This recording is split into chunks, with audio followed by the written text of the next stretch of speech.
মাটি তৈরি করার উপযুক্ত সময় হচ্ছে জানুয়ারি, ফেব্রুয়ারি, মার্চ। আমি খেতে পারি যেন, বাহ, এরকম করে দেখবেন মূল মানে এরকম ভালো লাগার ব্যাপারটা।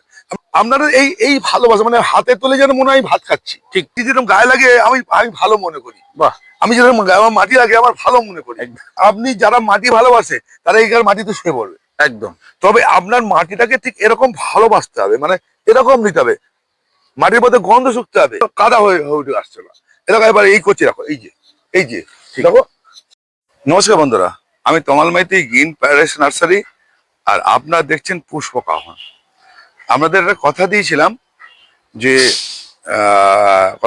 বলতে আমি যেহেতু শীতের সময় ভিডিও করতে পারিনি ওর অয়নের, সেহেতু কথা দিয়েছি যখন আমি শুরু করেছি আপনাদের এমন কিছু কিছু তথ্য দেবো, নতুন কিছু দেবো যা আপনাদের খুব কাজে লাগবে এবং কাজে লাগবে। শুধু ভিডিওগুলো লক্ষ্য রাখুন, আমি যেসব তথ্য দেই আপনি জানেন কেমন কাজে লাগে না লাগে, শুধু আপনারা একটু লক্ষ্য রাখবেন আমি কি ধরনের আপনাদের এগুলো দেই। আপনাদের একটা বলি, আমরা বলি যে মাটি নির্বাচন। আসল ব্যাপারটা হচ্ছে যে জিনিসের উপর আপনি যে গাছটা বসাবেন, যে কোনো গাছ বসাবেন, তার হচ্ছে মিডিয়া হচ্ছে আমাদের ম্যাক্সিমাম 90% হচ্ছে মিডিয়া হচ্ছে মাটির উপর করি। সেই মাটিটা উপযুক্ত মাটিটা কাকে বলে, সেই হচ্ছে উপযুক্ত মাটি। দেখি আমি দেখাচ্ছি, এই যে জমি, এই জমি হচ্ছে ঘাস হয়েছে, দেখুন এই জমিতে ঘাস হয়েছে। এই ঘাস জমি যেখানে ঘাস জন্মায়, গাছপালা জন্মায়, আগাছা জন্মায়, সেই ভাবতে হবে সেই মাটির মধ্যে কিছু খাদ্য উপাদান আছে, সেই জন্য এই যে ঘাসটা বা মাটিটা হয়েছে।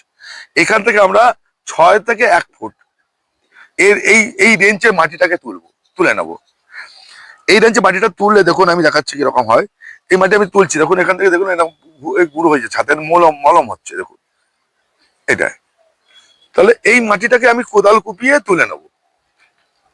কোদাল কুপিয়ে তুলে নেওয়ার পর ঠিক এরকম চাং একটা হবে, এটা একদম গার্ডেন সয়েল। হ্যাঁ, এই যে এরকম চাং হবে, এরকম চাং হবে, ঠিক আছে। এই চাংটা গিয়ে মাটিতে কত সুন্দর রূপান্তরিত করা যায় সেটাও দেখিয়ে দিই, চলুন চলুন আমরা দেখতে থাকি একদম গার্ডেন সয়েলকে কি করে এটাকে আপনার টেম্পার করা হবে এবং ফুল গাছের উপযুক্ত করা হবে। ভিডিওটা সম্পূর্ণ দেখতে থাকুন, অনেক কিছু তথ্য থাকছে।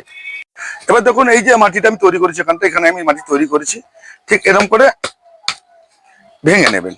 এত শুকনো করবে না, ময়েশ্চার থাকে যেন মাটির মধ্যে, একটা ময়েশ্চার থাকে, তাহলে কিন্তু হবে মাটিটা সুন্দর গুঁড়ো হবে, ঠিক আছে। এরকম করে আপনি এরকম ঝেড়ে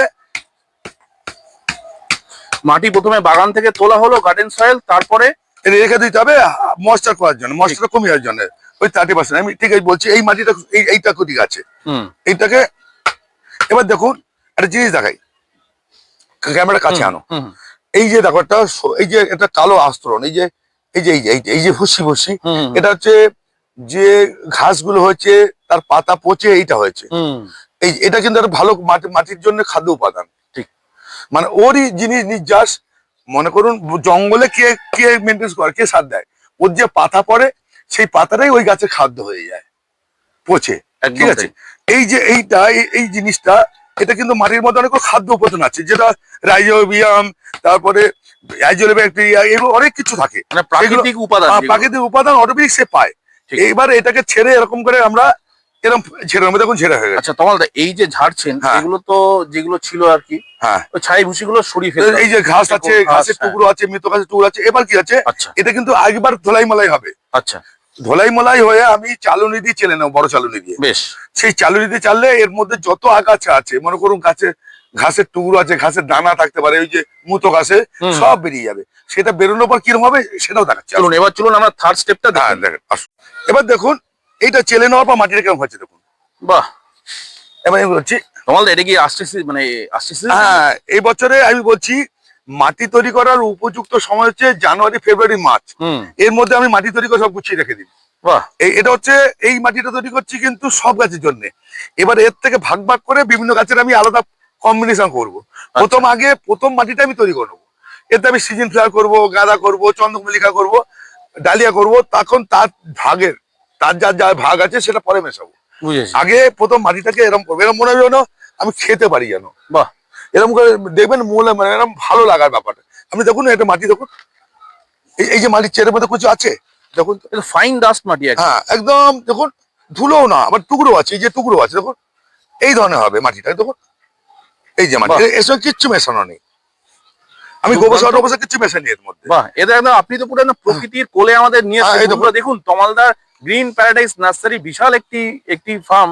এই ফার্মে কিভাবে মাটি তৈরি হয় সেই প্রসেসটাই কিন্তু আজকে দেখাচ্ছি, একদম শেষ অবধি মানে থাকবেন। এটা আপনারা এই ভালোবাসা, মানে হাতে তুলে যেন মনে হয় ভাত খাচ্ছি। ঠিক মাটিটাকে ঠিক এরকম ভালোবেসে দিই। তখন দেখুন আমি মানে এই যে আমি ঘাঁটছি, আমার মানে হয় না নেই, আমার গায়ে লাগে মাটি লাগে ভালো। গুড মাইক্রো, মানে আমার মাটি যেরকম গায়ে লাগে আমি আমি ভালো মনে করি। বাহ, আমি যেরকম আমার মাটি লাগে আমার ভালো মনে করি। একদম।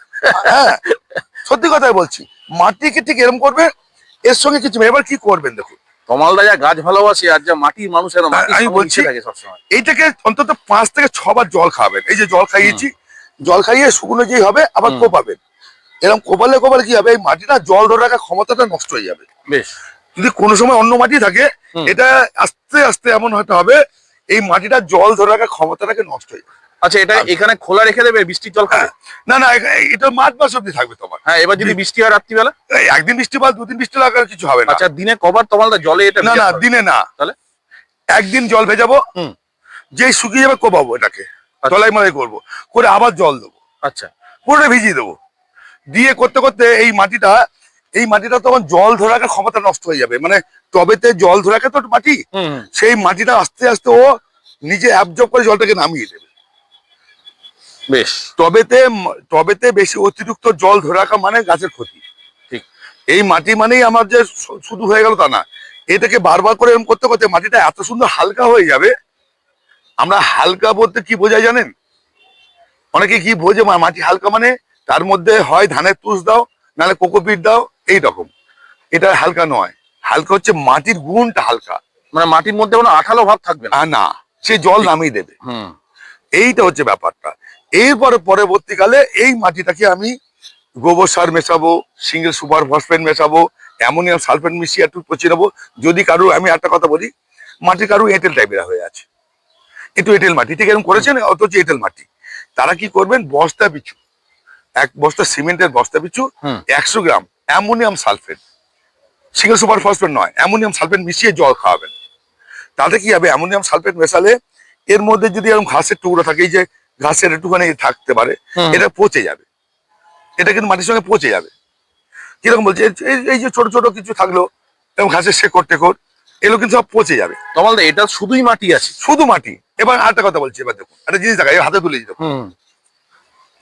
এইখানটার সুবিধা কি, যেই জল দিচ্ছি, জল দেওয়া মাটি জল দেওয়া মানে কি, এর মধ্যে যদি ঘাসের দানা থাকে, ধানের কোনো বীজ থাকে, সেও জল পাচ্ছে, সেও কিন্তু এখানে মানে ফুটে উঠবে।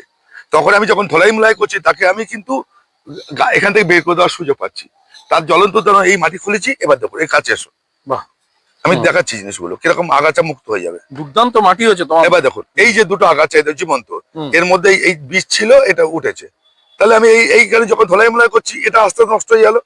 এটা আর কোনদিন আমার এখানে হবে না। এটা আমি এই যে তুলে ফেললাম এই সামনে। আমি যখন এবার 4-5 বার ধলাই মলাই করবো, জল পেলে যদি অঙ্কুর থাকে, মানে বীজ থাকে কোনো আগাছার বীজ, সে তো অঙ্কুরিত হবে। তাহলে আমি তার চোখে পড়ে গেল, এরকম আমি এই চোখে পড়লো, আমার নষ্ট হয়ে গেল। একদম, এই দেখো এই চোখের সামনে, এই যে এটা কিসের বীজ আমি জানি না, এটা ধানের বীজ, ধান। হ্যাঁ, এটা হয়, এইগুলো খুবই স্বাভাবিক। স্বাভাবিক। তাহলে আমার কি হলো, তাহলে মাটিটা কি সুন্দর ফ্রেশ হয়ে গেল। আমাকে মাথায় চিন্তা করতে হলো না কিন্তু। তাহলে আমার এই মাটিটা আমি করে নেবো, এই মাটিটাই মার্চ অব্দি করবো, সারা বছর চালাবো। মানে এই মাটিটা আপনি যে প্রসেসিং করছেন, এটা গরমকালীন মানে যে ফুল, গ্রীষ্মকালীন ফুল সেটাও হবে, আবার শীতকালীন ফুল, আর ফল গাছের জন্য সব এই মাটি এটাই হবে। এটাই হবে। আর তমালদা আপনি একটা কথা, তমালদা আপনি কি এই বস্তা মাটি বিক্রি করছেন? তো এই বস্তা মাটিটা আমি বিক্রি করি না। আচ্ছা, আমি এত প্রসেসিং করে মাটি বিক্রি করতে পারি না, সময় দেয় না। দাম অনেক হয়ে যাবে আমার। এটা আমার নিজের সোয়ের মাটির জন্য তৈরি করা। বাহ, আমি পরিষ্কার কথা বলছি, মিথ্যা কথা বলে লাভ নেই। এরকম করে প্রসেসিং করে আমি মাটি দিতে পারবো না। আর যদি অনেকে আছে যারা কিনতে চায় পয়সা দিয়ে, তাদের দিতে পারবো, তারা দিতে পারবো, সেই মাটিও দিতে পারি, ফালতু মতো তো লাভ নেই। কিন্তু আমরা যে মাটি সাধারণ মাটি দিয়ে বিক্রি করি, তাতে আমার single super phosphate, ammonium sulphate, গোবর সার, জৈব সার মিশিয়ে একটা মাটি বিক্রি করি, বুঝতে পেরেছি, জল খাইয়ে। বেশ, সেটা কিন্তু এত ডাস্ট করতে পারি না। ঠিক। এবার তাহলে আমরা এর পরবর্তী স্টেপ দেখবো। তমালদাকে একটা কথা বলি বন্ধুদেরকে, এ দেখুন এই যে মাঠ, এটাই হচ্ছে বাগানের মাটি যাকে বলে, একদম গার্ডেন সয়েল বলতে যেটা বোঝে, সেটাকেই কিন্তু প্রসেসিং কিভাবে করা হয় এতক্ষণ বোঝানো হলো। বোঝানো এরপরে বলছি এর সঙ্গে কোনটা কি পার্ট মেশাবো সেটা কতদিন রাখবো আচ্ছা, সেটা পরে একটা ভিডিওতে দেবো কোন আমি নিশ্চয়ই, সেটা আমরা তাহলে পরে একটা ভিডিও দেখাবো। এটা অনেক বড় হয়ে যাবে। একদম একদম, না না, এই আমি ভিডিওতে- আপনাদের মাটি তৈরি করা অবধি করুন, হুম। এরপরে কখন কি মেশাবেন, কোনটা হাড়ের গুঁড়ো সিংকুচি কতদিন মিশিয়ে রাখবেন সেটা না আমি পরে বলে দেবো। সেটা আমরা পরে একটা ভিডিওতে আনবো। আজকে আপাতত দেখানো হলো মাটি মাটি আমরা কিভাবে তুলবো, সেটাকে- হ্যাঁ, গুঁড়ো করবো আর Process কি করবো। প্রসেসিং করবো। একদম খুব তাহলে সুন্দর, কি হবে, তাহলে আপনার একটা করে ভিডিও পান একসঙ্গে অতটা মাথায় নিতে পারবেন, বদজম হয়ে যাবে। বদল হয়ে যাবে মাথার ব্যাপার। দাদা আমাকে জিজ্ঞেস করবে দাদা, একদম তাহলে এই যে মাটি আমি একটা বারবার করে বলছি, আপনি যদি এখানে আপনি যারা মাটি ভালোবাসে তারা এইখানে মাটিতে শুয়ে পড়বে। একদম তবে আপনার মাটিটাকে ঠিক এরকম ভালোবাসতে হবে, মানে এরকম নিতে হবে, মাটির মধ্যে গন্ধ শুকতে হবে, মানে গায়ের গন্ধ আছে কিনা অন্য কোনো। তাহলে আমরা এই যে বলুন এই যে জল খাইছি দেখো এই দেখাও একটু, হুম, এই জল খাইছি তো, ময়েশ্চার ধরে এই আছে। দেখুন এই যে এই দেখুন, তাও আমি হাত দিয়ে তুলতে পারছি, জল ভর্তি এখানে দেখুন, হুম। তাও কিন্তু এই মাটিটাকে তুলতে পারছি হাত দিয়ে। অন্য সময় কাদা হয়ে যেত, অন্য মাটি কাদা উঠতো এখান থেকে। তার মানে তমালদা এইটা থেকে আপনার আঠাগুলো বেরিয়ে যাচ্ছে, হ্যাঁ হ্যাঁ হ্যাঁ, খুব ভালো মাটি তৈরি হচ্ছে। এই যে এই দেখুন আমি এখানে এটা জল পরিষ্কার হয়ে যাচ্ছে, দেখো হুম, হুম, এটা সকালে জল দেওয়া, একদম, আমি এখানে তুলছি, এই যে তুলছি দেখো কিরকম উঠে আসছে দেখো, বাহ। কিন্তু এই যে কাদা হয়ে উঠে আসছে না, এরকম এবার এই করছি দেখো এই যে ঠিক। দেখো এই মাটিতে এই যে শুধু আমি যদি চারা আপনাকে গাছ বসানো বলছি, যায়, খুব ভালো হবে। এই যে দেখো, হুম, দেখো ছড়িয়ে দিচ্ছি দেখো, একদম এই যে জিনিসটা এইটা করতে হবে, বাহ, ঠিক আছে। এইটা সুন্দর। করতে পারলে আপনার দেখবেন, যদি এরপরে বলে দিচ্ছি আপনারা, হুম। দাদা অনেকে প্রশ্ন করবেন এখানে, তমালদা এইভাবে কেউ দেখায় না, কিন্তু একটা সত্যি কথা বলছি, না, আমি তো জানেন সেটা, আপনি যেভাবে খোলাখুলি হ্যাঁ, দেখিয়ে আমি দিচ্ছেন। খোলাখুলি দেখাই। এবার একটা কথা বলি, অনেকে বলতে পারেন দাদা আমরা তো এই মাটি পান না, আমাদের কেনা মাটি পান, কোথায় ভিত কাটা মাটি, কোথায় ড্রেন কাটা মাটি, কোথায় ওই চেম্বার করা মাটি। হুম, আমি এরপরে ওই ভিডিওটা দেখিয়ে দেবো, নিশ্চয়ই নিশ্চয়ই, আমি সব যখন দেখাবো বলেছি তোমার এতে, তোমার কথা দিয়েছি, না না সেটা আমি যার ফাঁকি মেরেছি সে ফাঁকি না, উঠিয়ে না, দেবো। আপনি ফাঁকি মারেননি তমালদা, আমাদের টাইম ম্যাচ হয়। হ্যাঁ হ্যাঁ, সে ফাঁকি মেরেছি বলতে দেখো সবাই তো, দেখো তুমিও ব্যস্ত মানুষ আমি ব্যস্ত মানুষ, আমার তো ঠিক, ঠিক, ঠিক। বাগান চালিয়ে পেটে ঠিক, রোজগার একদম, করতে একদম, হয়, একদম, একদম। পেটে দেয় চলি, পরিষ্কার কথা বলছি, না, না, স্বাভাবিক। সোজা কথা বলছি। আর তুমি জানো আমি কেরম মেলাতে ছুটে বেরিয়েছি, হুম। সেখানে অ্যাটেন্ড করতে হচ্ছে, বিভিন্ন লোক ডেকে পাঠিয়েছে, আর এটা করেছি। আবার আমি না, বন্ধুদেরকে একটা কথা বলি, এটা বলা দরকার, তমালদা এমন একটা মানুষ, যে মানুষটা ভোরবেলা ঘুম থেকে উঠে শান্তিপুরে গেছে, শান্তিপুর মেলা অ্যাটেন্ড করে হাওড়া মেলায় যখন ভীমদা জাজিং করছিল, হ্যাঁ, আমি ভিডিও করছিলাম, না, ভীমদা বলেছিল আমার তখন একসঙ্গে যাবো। হ্যাঁ, তখন দেখি তমালদা এসছে সেই মোমেন্টে। মানে ভাবুন, শান্তিপুর থেকে হাওড়া একদিনে দুটো ফ্লাওয়ার শো অ্যাটেন্ড করে, it's not a matter of joke. আমি এই মানুষটির জন্য একটি কমেন্ট বক্সে ভালো কিছু বলে যাবে। মানে বলছি, ভীমদা যখন বলে, ভীমদা আমি বলে, ভীমদা বলে ভীমদা আপনি একা যেতে হবে না, আপনি চলে যান, যা করে একসঙ্গে ফিরবো। হ্যাঁ, ভীমদা আমাকে বলেছে তুমি তোমার সঙ্গে একসঙ্গে যাবো, তুমি এসো। আমি যাবো, আমি ওটা করে আসবো, আপনি চলে যান, আমি 3:30 মধ্যে ঢুকবোই, ঠিক ঠিক ঠিক, মানে আমি জাজিং করতে করতে ঢুকবো, একসঙ্গে ফিরবো সবাই মিলে আড্ডা সেটাই মেরে। সেটাই সেটাই, তা আমরা সেটা করেছি আর কি, ঠিক ঠিক, মানে ঠিক, কমেন্টস রাখতে হয়, মানে একদম একদম, তা ভালো লাগা থেকে ভালোবাসা থেকে করতে হয়। দেখুন একটা কথা, গাছ করবেন ওই মানে আবেগ দিয়ে নয়, নিজের মন থেকে করুন, ঠিক আছে। সেটাই। সেটা- তমালদা, আপনার এই গ্রিন প্যারাডাইস নার্সারিতে মানুষ আসবে কি করে বলুন? এটা বারাসাত থেকে টুয়ার্ডস একটা অটো বা যে কোনো বাস, চাপাডালি মোড় থেকে বাস বা অটো ধরে 12 টাকা ভাড়া নেয়, 12 টাকা ভাড়া নেয়। দীঘার মোড় বললেই দেখ নামিয়ে দেবে, সেখানে নার্সারি। আর যারা ট্রেনে আসতে চান, বনগা রোড, বনগা ট্রেন, সেটা হচ্ছে বারাসাতে ফরেস্ট অফিস, আর দত্তপুকুরে ফরেস্ট অফিস হচ্ছে বামুনগাছি।